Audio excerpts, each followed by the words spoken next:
Hi, it's Wendy and Christina here with Confident Solutions. We are here today to start our series on the IEP and all of the special education paperwork that comes when your child is receiving special services. So today is just a general overview of the IEP.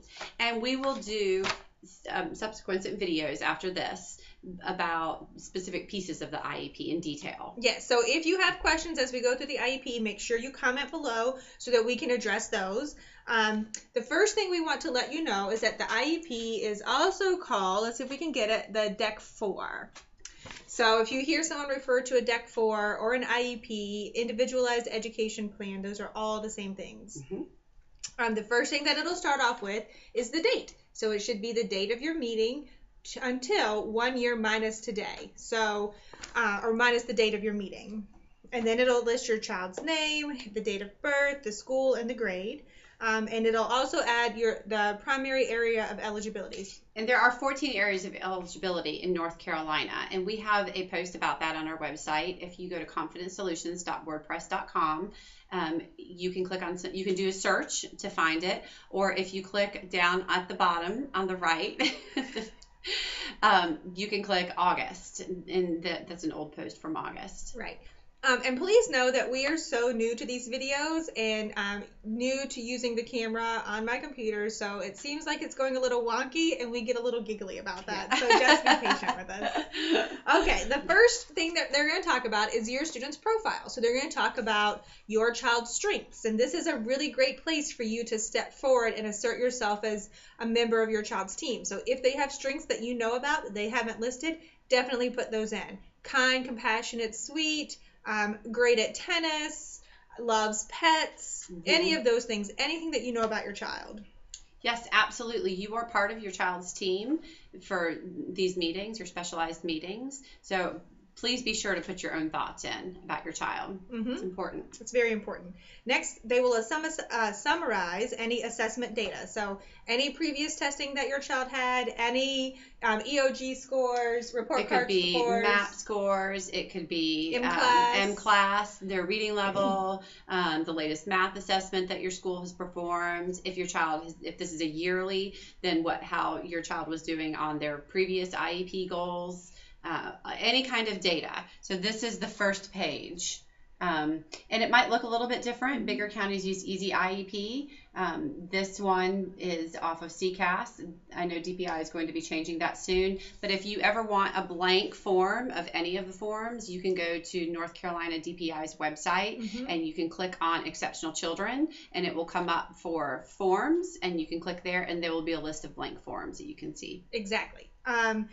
Next will be your concerns for enhancing your student's future, or any vision for your student's future. Again, great place for you to put all of your wishes and dreams for your child. Do not hesitate to have this be a time when you ask or let the school know of any concerns that you have for your child's education. I always say, prepare that before you go. And you can, this is like your opportunity to say what you want to say as a parent. If you are concerned about your child making friends, you can put you are concerned about your child having friends there. And then the next part is your vision. Your vision could be short term, just this school year for your child. That could be a vision further on down the road where you are hoping for your child to be after high school. It's very open for what you could say. Right.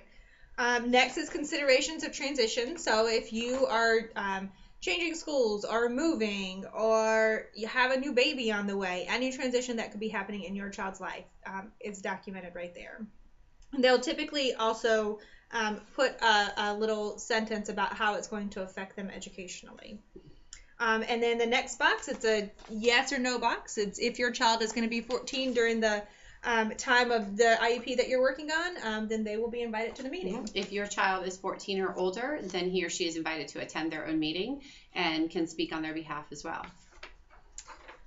All right, next we have consideration of special factors. So if your child has any behaviors that impede his learning or that of others, there's a yes or no box there. You will check that appropriately. If the box is checked yes, You should have a behavior intervention plan in place for your child that's attached to the IEP, which comes from a functional behavior analysis. And we recently just did a post about a functional behavioral analysis on our blog. That would be in the November if you want to click on a back post that we have done, or you can type in the search FBA. It is important. We have some links in there of some other websites that you can go to as well for more information. But it will break down reasons why your child has certain behaviors and certain triggers, and what the school plans to do to help your child with those. Right. Next is there's a yes or no checkbox for does the student have limited English proficiency? Is the student blind or partially sighted? Does the student have any special communication needs? If they do, the box is checked yes, and typically that's for a student who's receiving speech and language services. Is the student deaf or hard of hearing? Yes or no? And there's a variety of boxes to check and fill out information about there. And there's also a communication plan worksheet that will have to be attached if your child is deaf or hard of hearing. And the last one is, does the student require specially designed physical education? Yes or no? I'm going to hand this to Christina because she's a rock star at this next part. So the next part is present levels and goals, and you will have a present level for each area of the goal. So like, let's say for example that your child needs specially designed instruction in reading, math, and social, emotional skills. So you would have a separate page for each one of those. You would have a present level for reading, and then goals for that. You'd have a separate page for a present level of math, and separate goals for that, and a separate one for social emotional. This could go on for whatever your child's needs are. Maybe there's one for speech. It could be integrated. We'll talk about that with this as well. You might have an occupational goal, occupational therapy goal, that kind of thing. You could have a handwriting goal. The present level should include your child's strengths in that area. It might also include what their reading level is. Let's just say, example, if it's reading, where they're currently reading, what their level are, what they know, very specific. And then what their areas of needs are, maybe what specifically they're struggling with. Let's say they're struggling with phonemes, you know, so it would be very specific in that. And then the last sentence of your present level is just a paragraph. The last sentence of your present level would say how this is affecting your child's education and why they need this specific goal, how this is impacting them in the classroom. Your goal, your child's goal, should be very measurable. It should say that your child, do you want to give your example? My example of goal. I forgot my example. Michael will walk appropriately down the hallway 4 out of 5 opportunities. Fine goal is something he probably needs to learn how to do, but it doesn't really say what appropriately is. But it is measurable. It is measurable, and you can get very specific here. You could say, you know, that he will walk quietly down the hall in 4 out of 5 opportunities, and that kind of thing. Maybe if it's reading, you know, Michael will read 78 words per minute. With 80% accuracy. We're not doing our goals right now. I know. We don't have a present level to work but with. Yeah, I know. I need a present level. It's much easier because usually you pull it from the present level into the goal. Right. But it will be very measurable. If your child is on North Carolina Extend 1, and some schools will do this regardless if your child is on North Carolina Extend 1, you will also have benchmarks or short-term goals underneath it as well. So it could just be one goal. You could also have some short-term benchmarks as well underneath there. And then at the very bottom, it will say, is this integrated with any services? Maybe speech language or occupational therapy is also going to be working on this goal. So you would check yes if that's the case, that they're both measuring that. Does your student require assistive technology and/or services to help meet this goal? That could be a slant board. That could be a computer. It could be an augmentative alternative communication device. A visual board. High tech or low tech. A special pencil at this could be assistive technology. Right. You just want to make sure that it's listed there if your child needs that to help meet this goal. And then and then that's it right there. No, well, there's for the present level and goals. Right. So then there's the objective, and you talked about the and it will be for each specific area. Right. Language arts, math, science. It's broken down very specifically. I think it's backwards for you guys. Also, next is how progress toward the annual goal will be measured. So checklists, therapist data, anecdotal notes, tests, however they're going to keep progress on how your child is doing. And so you have measurable goals for your child under this, the present level and the goals.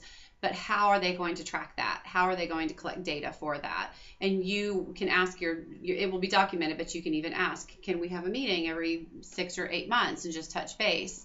Typically, you will get progress reports with your student's report card that will say how they are doing. So you will know, but you can always inquire, how are those anecdotal notes going? What are you learning? Is my child meeting his goal? Does it look like my child is not going to meet his goal? Why not? Do we need to meet again? Yes, so you can ask for more to be updated more frequently if you'd like. Next is my favorite part, accommodations and modifications. So this page is just general education accommodations and modifications. And there are 3 columns. The first column here will be for what area of the day the accommodations or modification is needed. Math, reading, gym, cafeteria, science, social studies, anything, any time of day, art, music, any class that your child is participating in. Absolutely. Next will be the middle column but it will give a small blurb about what is needed. So if your child needs preferred seating, it will just say preferred seating. If they need modified assignments, it will just say modified assignments. The third column is where all of the specifications should go. So it should tell who is doing what, when, and where. So I should be able to pick up your child's IEP and look and say, okay, I know who specifically is responsible for having preferred seating for your child during language arts time. So an example of that, it wouldn't necessarily say Mrs. Licata will give Michael whatever, but it will say general education teacher will provide Michael with a seat away from distractions in order for him to be able to focus on his work. So for modified assignments, little Susie, the teacher will offer little Susie we'll do the odd number of math problems and check for knowledge of content rather than just quantity of work. Right. So please make sure that's very specific, because I promise that if you're going to have to send an email to a teacher, it's going to be about accommodation or modification, and you want to make sure that when they pick up that IEP, they know exactly what it is that they need to be doing. Absolutely. Let's see. Next is accommodations and modifications for the EOG. You can see this is just a big checklist with all the accommodations and modifications that NCDPI offers, and for each of the subject areas and grades. So it's kind of an overwhelming checklist unless you look at it for a little while. If you're using Easy IEP, typically you won't have that checklist on there. Your special education teacher will type in the accommodations. And same thing for CCAS. Right. But there are very specific ones that the state does allow that are just known, but we'll go through and talk about them. So some typical ones are for math and science, that the student can have everything read aloud to them. They cannot have that for ELA. Another common one is mark in the test booklet, so they don't have to transfer. Fill in that bubble. Fill in the bubble. And the other, like extended time, is a popular one. Any accommodation that you have here also has to have been written on the page before. So they have to be offered that accommodation all year long. So for example, let's say that your team decides that your child really needs to take the EOG in a separate setting with a small group of no more than 5 students. So 5 students will go into a small group, a small room. It will be quiet, and your child will be able to test better. That accommodation needs to happen in the classroom as well for math. So like if you're doing that for your math EOG, that child needs to take all of his math assessments and tests in the same kind of way. Exactly. There is one special little box here that not many people talk about. It's the other box. So if there's an accommodation that you want for your child that might not be on this checklist, you can still request it. And someone from the school will write to the North Carolina Department of Public Instruction and have it either become approved or not become approved. Mm-hmm. I know last year, about a year ago, I wrote and asked about a specific accommodation for a child in math, and they wrote back and said that the child could use an abacus, and I didn't know that. So, but again, if the child is able to use an abacus on the EOG, then that child is able to use an abacus on all math tests within the classroom as well. Right. And that would go under other. Next, I'm going to let you have more knowledge about this than I do. Okay, so the next part is 8th, 10th, 11th, and 12th grade plans. So once your child is in 8th grade going into high school, they have like a transition plan. What is their goal? What is their short-term goal? What is their long-term goal? Typically, the special ed teacher will sit down with your child and say, what do you want to do? What is your plan upon completion of school? What path are you wanting to go to? And that vision might be very different from your vision as a parent, but that's okay. They will put the child's words as well, because remember, after 14, your child is invited to their meeting as well. But you will have your chance to speak too. But this part, they'll document what your child says. And that will be updated yearly as well.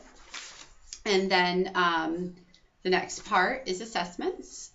And again, for any district-wide assessments that your district does, M-Class, math testing, DIBELS, like any of those, right? So that will be listed here, and any accommodations or alternative assessments or implementation specifications will be listed here. Again, preferred seating, small group, any of those things that your child needs to level the playing field so that when they take those assessments, we get an accurate picture of what's actually going on with your child.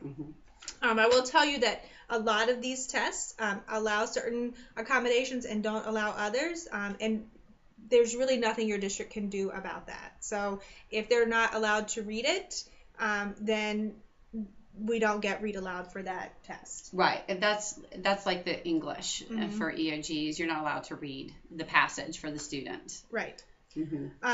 Finally, it's specially designed instruction and related services. So this is what it looks like. So for any services your child receives, there's one for special education and then one for related services. You should know exactly what class, exactly how often, 2 times a week, 67 times a reporting period, 30 minutes a session, and then you'll have a time, and then it'll let you know where. Regular education classroom, special education classroom, preferably not total school environment, but a choice between the different areas. It's very specific. So, and it should match what your present level and your goals that you just discussed previously in the meeting. If you have 5 goals, typically you'll have more than 1 day a week where your child is being seen. So it will be very specific. Like the special educator will have 3 sessions a week, 30 minutes a time with your child in the resource room or in their regular ed classroom. Will say. Yes, and it's important that this should be for what your child needs. So if your child is really having trouble reading and they're suggesting 4 days a week because the teacher's supposed to have Fridays to do paperwork, that's an adult problem. That's not a kid problem. So if your child needs 5 days a week, if the data from the rest of the IEP shows that they need that time, then that's what should be offered. Next is continuum of alternative educational placement. And it's just a percentage of time that your child is pulled out of the special education classroom. It is. So it will be, is your child mainly in regular education, in resource, separate setting. So it really is just a percentage of how often your child is pulled for the day. Yep. That will be documented. And if your child is pulled, on the next page, there is something called least restrictive environments. Let's take a look at it. So if your team has decided that your child will best be served on those goals, again, let's say it's for reading and they need to go to the resource room with the special educator to work on the reading goal, then you need to document very specifically why your child is being pulled from their mainstream general education classroom. Is it because that your child needs a quiet setting to work, needs less distraction, whatever it is, it needs to be very specifically documented there. Absolutely. And then you will have progress toward annual goals and how it will be reported to you. Typically, you'll get a report with a report card. Now, if that hasn't been enough for you in the past and you feel like you need to stay on top of it a little bit more, you can have it documented in the Deck 4 or the IEP, and that says maybe every 4 weeks or every month or every 2 weeks, some type of progress has to be sent home to you, or a meeting set up. Yeah, or you just want to, it could even be that you want a phone call, or you want to stop in and have a little briefing about how your child is doing. Yep. Extended school year.